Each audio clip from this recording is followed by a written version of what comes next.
सूरत शहर के माननीय police commissioner Shri Anupam Gehlot sir जी की सूचना तहत शहर के अलग अलग केसेस में जितने भी वांटेड आरोपी हैं उनको रेगुलरली ट्रेस करना और उनको पकड़ने की सूचना दी। इसी अभियान के अंतर्गत हमें ये पता लगा कि चौक पुलिस स्टेशन विस्तार में सूरत साइबर क्राइम पुलिस स्टेशन के दो आरोपी की मूवमेंट चल रही है।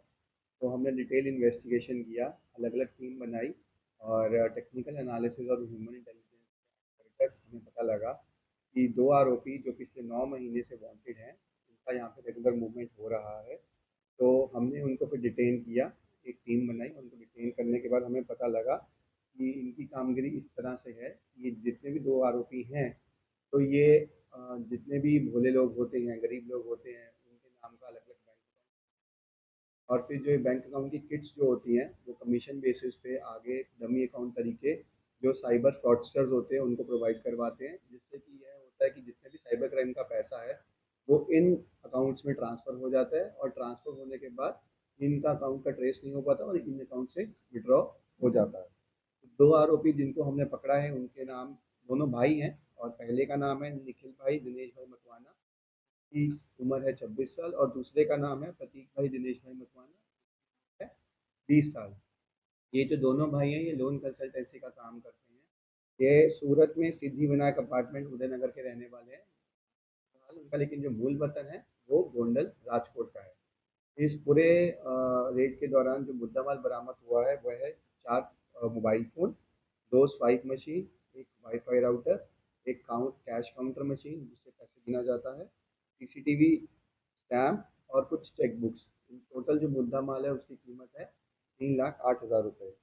इन दोनों भाइयों के खिलाफ जो पास्ट एफआईआर हो चुकी है उसमें से एक, जैसे मैंने पहले बताया कि सूरत के साइबर क्राइम पुलिस स्टेशन में गुच्ची टॉक हुआ था जिसमें cheating, fraud, information technology act जैसे कि सेक्शंस लगे थे।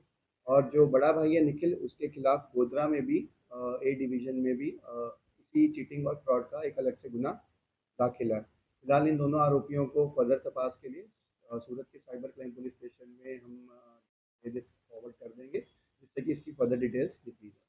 इनका एमओ क्या था और इनको पकड़ने के लिए पुलिस ने किस तरह की चाल दी?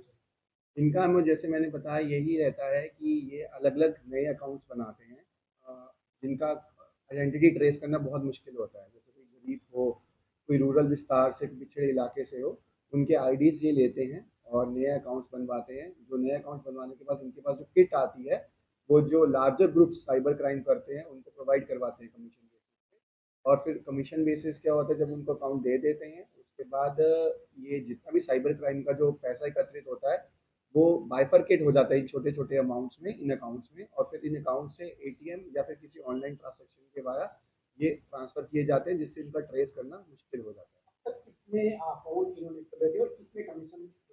अभी फिलहाल इसका डिटेल तपास चल रहा है क्योंकि ये बहुत ही कॉम्प्लेक्स स्ट्रक्चर होता है। तो जितने टोटल अकाउंट्स खोले हैं इनके सिस्टम्स में जो हमें डिवाइसेस आए हैं उसका डिटेल टेक्निकल एनालिसिस करना पड़ेगा। कुछ डिवाइसेस एफएसएल भी भेजे जाएंगे, उससे हमें एग्जैक्ट नंबर पता लगेगा जो आपको आने वाले टाइम में प्रोवाइड करवा